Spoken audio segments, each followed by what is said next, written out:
नमस्कार दोस्तों, JP stenography YouTube channel पर आपका स्वागत है। यह डिक्टेशन 80 शब्द प्रति मिनट का होगा, जो कि 5 मिनट तक बोला जाएगा। 10 सेकंड बाद स्टार्ट किया जाएगा।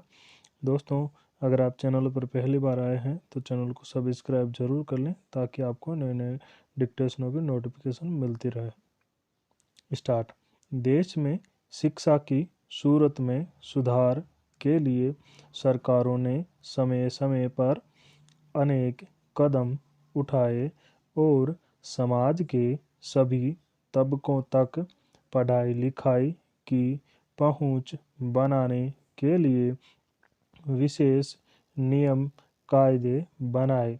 मगर सच यह है कि तमाम कानूनी प्रावधानों के बावजूद आज भी गरीब परिवारों के बच्चे भारी तादाद में स्कूलों से बाहर हैं।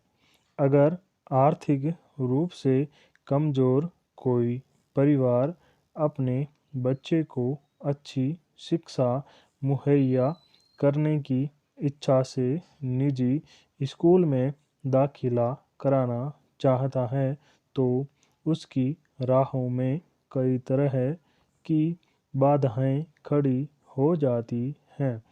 ऐसा उन निजी स्कूलों की ओर से भी किया जाता है जिनके लिए बाकायदा कानूनी तौर पर इस नियम को पालन करना जरूरी बनाया गया है कि वे अपने यहाँ कुल दाखिलों में कुछ खास हिस्सा आर्थिक रूप से कमज़ोर वर्गों के बच्चों के लिए सुरक्षित रखेंगे।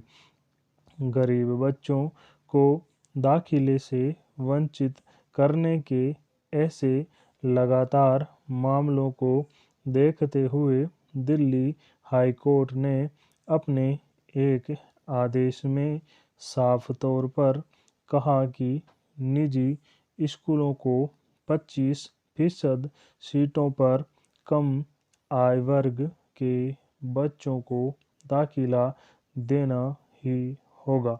सुनवाई के दौरान अदालत ने साफ तौर पर कहा कि उन स्कूलों की मान्यता रद्द करने की प्रक्रिया शुरू करनी चाहिए जो शिक्षा का अधिकार कानून के उल्लंघन में लिप्त पाए गए हैं।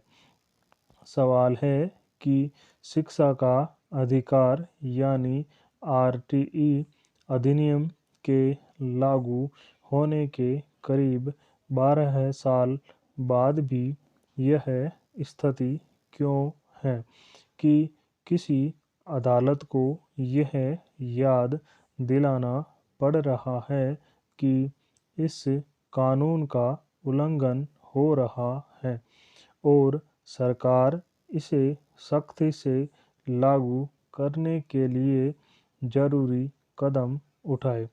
आरटीई कानून के प्रावधानों के मुताबिक कक्षा में घोषित कुल सीटों में से 25% पर आर्थिक रूप से कमज़ोर और वंचित समूहों के बच्चों को दाखिला मिलना चाहिए। लेकिन अगर निजी स्कूलों में इस नियम का खुला उल्लंघन हो रहा है तो इसकी वजह क्या है और सरकार को इतने गंभीर मामले पर अपनी ओर से सक्रिय होना और समय पर कार्रवाई करना क्यों जरूरी नहीं लगा। ऐसे में अदालत ने उचित ही निजी स्कूलों के साथ साथ दिल्ली सरकार को भी फटकार लगाई और शिक्षा का अधिकार कानून पर अमल के लिए सख्ती बरतने को कहा।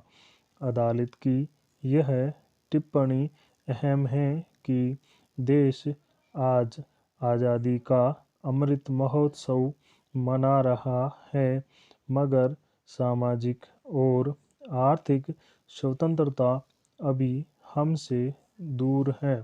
अब वक्त आ गया है कि न्यायपालिका लोगों तक पहुँचे, न कि लोगों के इसके दरवाजे पर पहुँचने का इंतज़ार किया जाए।